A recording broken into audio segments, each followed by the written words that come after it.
I'm George Dalbo, and I teach currently in southern Wisconsin and high school social studies. I teach mostly sophomores, world history. It's a small district though, so I teach every junior, senior elective course, including a course on genocide and human rights. The genocide and human rights course that I teach, it's a semester-long course, but I teach it both semesters. It's the most popular course in the school right now. And so I think it's a small school, but of the students, more than half of the student body will take the course in their time in the high school. And it's a course that I developed almost 20 years ago. It started out as a Holocaust course and Holocaust only, and then slowly over time, and honestly it was mostly from conversations with students that they said, we want to talk about other cases of genocide. And so we slowly started to bring in other cases of genocide. And the Armenian Genocide absolutely plays a big role in the course. And I think it'll, after this program, it'll play an even larger role in the course. The Armenian Genocide will play a larger role in the course, or the story of Armenia and the Armenians will play a much larger role in the course moving forward.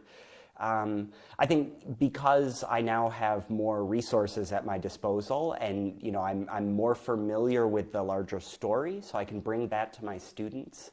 I also think after this week here in Armenia, I'll be much more comfortable weaving the story of Armenia into the course overall. And so as an example, I've already been thinking about doing a week on, or a unit on denial, where maybe we center our unit around the Armenian case and denial of the Armenian genocide, but then we could use that as a springboard to look at denial in other cases as well.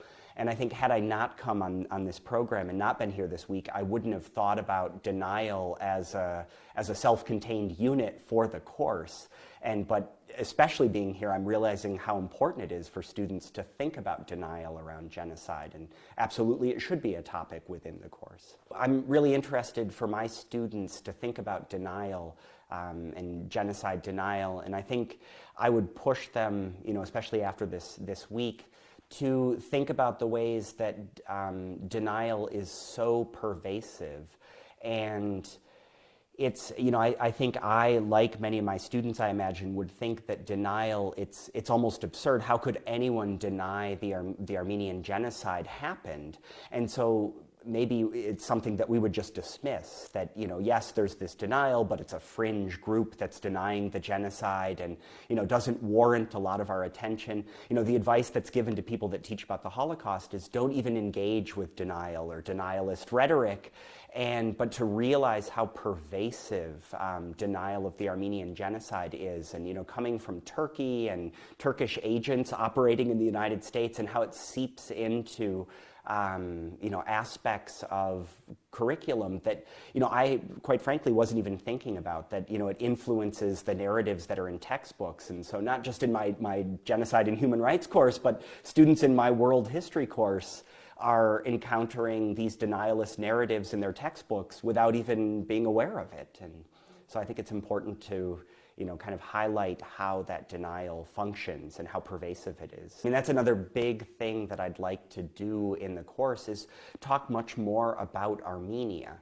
And it seems strange to say that I would teach about the Armenian genocide and not really talk about Armenia or Armenians, but I think that's exactly what I've done in the past. And so to bring in the story of, yes, the current state of Armenia, but also, historic Armenia and the diaspora, and how, the genocide still affects, not only the diaspora, which I think was very clear for me, but the current state of Armenia. And hearing from, pretty much everyone we interacted with, that they have this, connection to the genocide. They know someone, family members who, died in the genocide, were murdered, or affected by the genocide, people that were displaced. And certainly denial would be a part of that as well, to talk about how denial influences or, impacts the diaspora. But also the current state of Armenia and its existence. And I think that's something that I wasn't really aware of, how precarious life in, or the current state of Armenia is. especially following the 2020 war. One of the afternoon trips that we made was to the Armenian National Manuscript Library or Repository, which is called Madanataran. I think that was particularly impactful for me. So first of all, it's a collection of thousands. I think if memory serves, like 20 or 30,000 manuscripts that have been collected from Armenia, historic Armenia, but then of course the diaspora returning items to this collection. This just amazing collection of national works and religious works. And I think we took a tour where we were shown, maybe a dozen or more of these religious texts and cultural texts and texts that were Armenian translations of the original Greek. The original Greek texts are now lost, and so the Armenians get this, the texts get this, kind of honorary title of being the original now. And so I think for me as a history teacher, that was amazing to see. But then also to recognize the importance for a nation like Armenia to have this repository, to keep this history and culture safeguarded, in the aftermath of a genocide. And I think for me, as someone who's interested in genocide and teaching about genocide, so often in the United States, we focus on the physical aspects of genocide and the killing, the murders of individuals. And I think we leave out the story of the cultural genocide, the aspects of cultural genocide. And certainly that's, you can't separate the two. The killing of people involves invariably the destruction of culture, religious sites, and the books that are contained within. And so I think for me it was particularly moving to think about, yes, what's lost in the genocide in 1915 to 1923, all of the texts that were burned and stolen, looted, and spread to the corners of the earth, but that there's such an effort to bring back these texts and collect them. And I think the video, so Roxanne's video that we saw in the story of her family, as a part of this, returning a text to the repository was just amazing to see. And this connection between the diaspora and Armenia today was just particularly moving, and is the type of story that I hadn't shared in class before that I'd love to be able to bring to my students now. So another site that we visited was AGMI, which is the seat of the Armenian Church, and it's where the equivalent of the Pope, I suppose, the Catholicos, is in residence. And I think throughout the trip we'd been hearing about the importance of AGMI, before obviously the genocide and the long history of Christianity in Armenia. And which is something that I talk about with my students, as Armenia is the oldest Christian nation, and the date 301, when the Armenians were converted to Christianity. And so I think it was great to see this site and be able to bring images of that to my students, and even just my experience being there. But it was also, I think, even though we weren't able to go inside, just being on the grounds and walking around was an amazing experience to think of how important this is for Armenians. And especially, I mentioned we had heard about this, throughout the tour. I think at every stop there was some connection to AGMI, and to hear about how this maybe was almost lost, right, to the Turks. At various points in 1918, and that this is has been preserved, and is still a cultural site for Armenians today.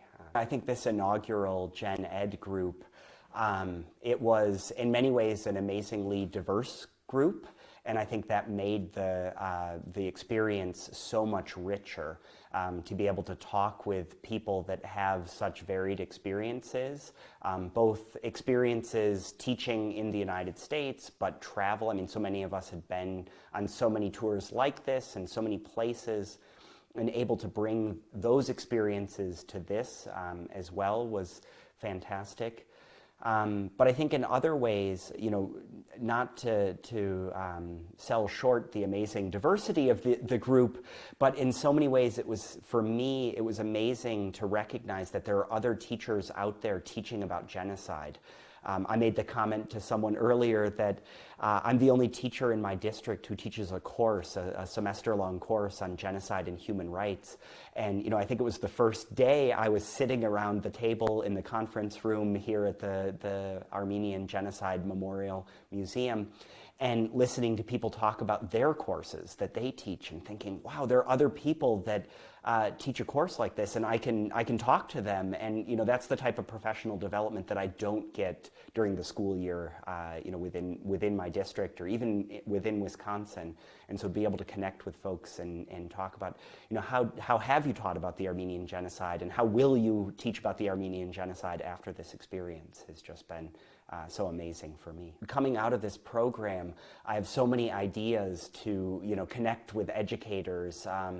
I think first in Wisconsin, I always think more locally, and so I teach in a very small district, and I'll certainly share this experience with my fellow social studies educators and English language arts educators in my district, but also across the state of Wisconsin. Wisconsin is this upcoming school year, the 2022-2023 school year, implementing a Holocaust and genocide education mandate.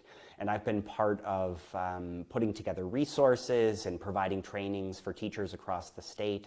And it's a little embarrassing, thinking back on the work that we've done this past year, that Armenia didn't play a larger role in those trainings and the resources that we're pulling together. And so certainly moving forward, that'll be the case. And we'll feature much more robust coverage of the Armenian Genocide. And I'm already thinking about in the spring, the Wisconsin Council for the Social Studies Conference, and offering, I think, not even an hour-long session, but hopefully a 3-hour-long morning workshop for educators to think more deeply about Armenia and the Armenian Genocide. We know from surveying that we've done across the state of Wisconsin, teachers who teach about genocide, what cases they touch on. And the Holocaust, of course, is number one, but Armenia is second in line. More teachers focus on Armenia than any other case of genocide other than the Holocaust. And I think that there's an opportunity there to pull those teachers together and hear what they're teaching about in terms of the Armenian Genocide, and then offer them resources and pull from my experience here to make their coverage of the Armenian Genocide much more robust. Here at the Armenian Genocide Memorial Museum, it was amazing that we were able to spend every morning here. And I think, particularly impactful was visiting the memorial itself. And I imagine, like every educator on this tour, that we use images from the memorial in our class without having visited the memorial. And so to be able to walk to the memorial with the memorial in the distance, and, of course, the city below that, and to then walk through these pillars that kind of that tip in and surround are the memorial, but surround the flame in the center, and see this eternal flame, and be able to lay a flower was a particularly moving experience. And certainly I've seen images from April 24th where, there are hundreds of thousands, millions, perhaps Armenians that make the trek to the memorial and lay flowers. And to feel yourself as a part of that was especially moving. And then I think pairing that experience, which was very visceral and very emotional, with the tour of the exhibit in the museum. The exhibit contextualizes then that experience and provides the background. But I think for me, knowing the broad strokes of the history of the Armenian Genocide, what was amazing were the stories that we were told as we went through the exhibit. And we had an amazing tour, tour guide who kind of punctuated the overall narrative of the genocide with these stories of individuals that survived the genocide.